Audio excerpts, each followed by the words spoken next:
जय श्री कृष्णा, जय श्री राधे। स्वागत है मेरे यूट्यूब चैनल में।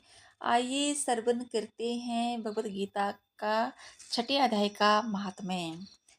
श्री भगवान कहते हैं, अब मैं छठे अध्याय का महात्म्य बतलाता हूँ, जिसे सुनने मात्र से मनुष्य को मुक्ति हो जाती है। गोदावरी नदी के किनारे प्रतिष्ठानुपुर नामक एक विशाल नगर है, जहाँ पिपलेश के नाम से मैं विख्यात होकर रहता हूँ।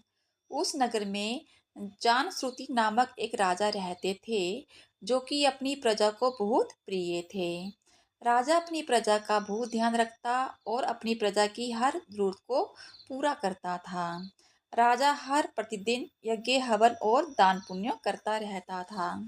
राजा के द्वारा यज्ञ करने से मेघ भी ठीक समय पर वर्षा करते थे। राजा के शासन काल में अच्छी नीतियों का प्रसार होता था।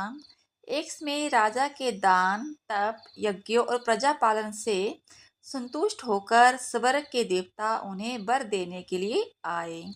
देवता हंसों का रूप धारण कर अपने पंख हिलाते हुए आकाश में उड़ने लगे और आपस में बातचीत भी करते जा रहे थे।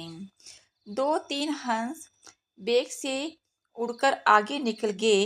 तब पीछे वाले हंसों ने आगे जाने वालों हंसों से कहा, अरे भाई, तुम बेग से चलकर आगे क्यों हो गए? ये मार्ग बड़ा दुर्गम है, इसमें हम सबको साथ मिलकर चलना चाहिए।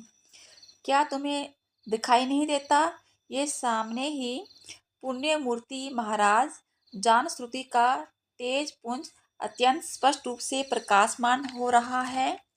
पीछे वाले हंसों की बात सुनकर आगे वाले हंस ऊंच स्वर में कहने लगे, अर्थात जोर से कहने लगे, अरे भाई, इस राजा जानश्रुति का तेज ब्रह्मावादी महात्मा रैंक के तेज से भी अधिक तीव्र है।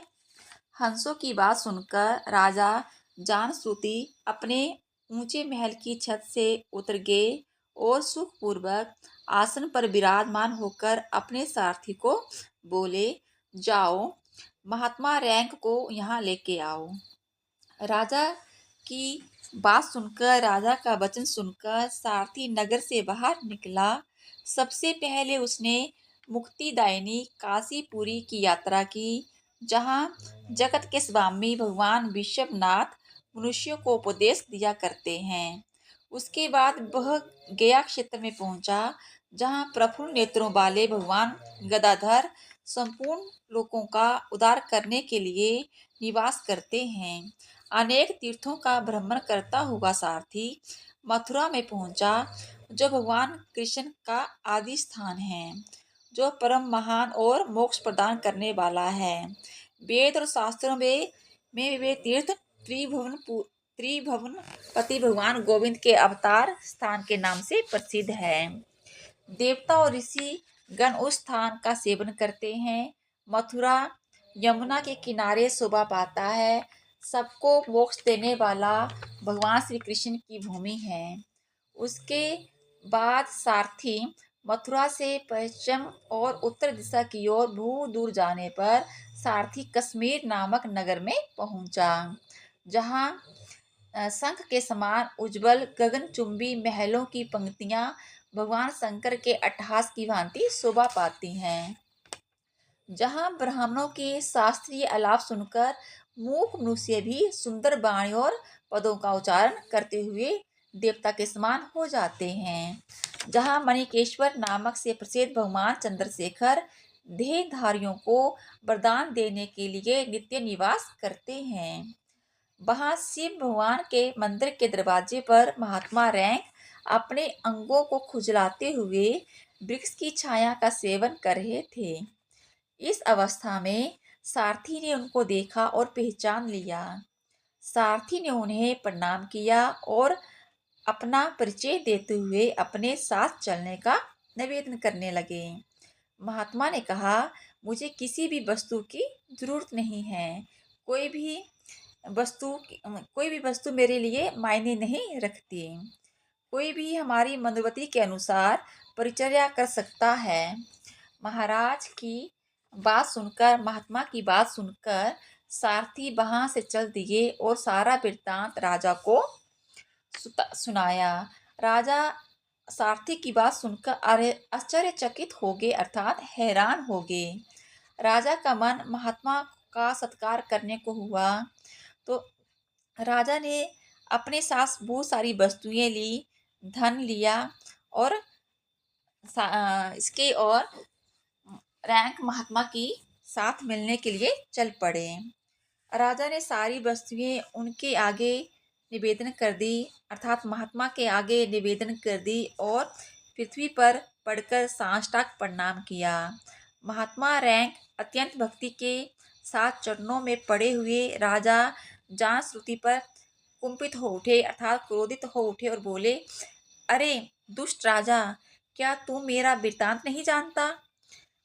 वे घोड़ों से जुती ही अपनी ऊंची गाड़ी ले जा, ये बस्तर, ये मोतियों के हार और ये दूध देने वाली गाय भी स्वयं ही ले जा।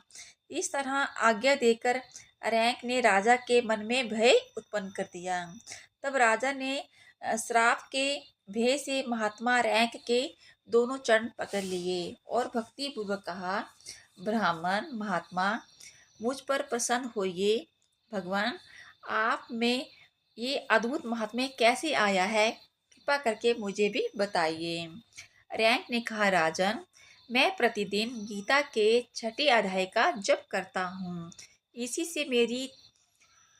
से मेरी अंदर तेज आया है। परम बुद्धिमान राजा जान-श्रुति ने यत्न पूर्वक महात्मा रैंक से गीता के छठे अध्याय का अभ्यास किया। इससे उन्हें मोक्ष की प्राप्ति हुई। इधर रैंक भी भगवान माणिकेश्वर के समपी मोक्षदायक गीता के छठे अध्याय का जप करते हुए सुख से रहने लगे। हंस का रूप धारण करके वरदान देने के लिए आए हुए देवता भी हैरान होकर छिवेशा अनुसार अर्थात अपनी इच्छा से वहां से चले गए।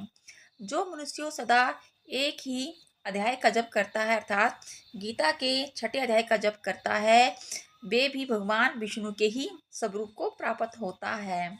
इसमें तनिक भी संदेह नहीं। तो सबको जय श्री कृष्णा, जय श्री राधे राधे।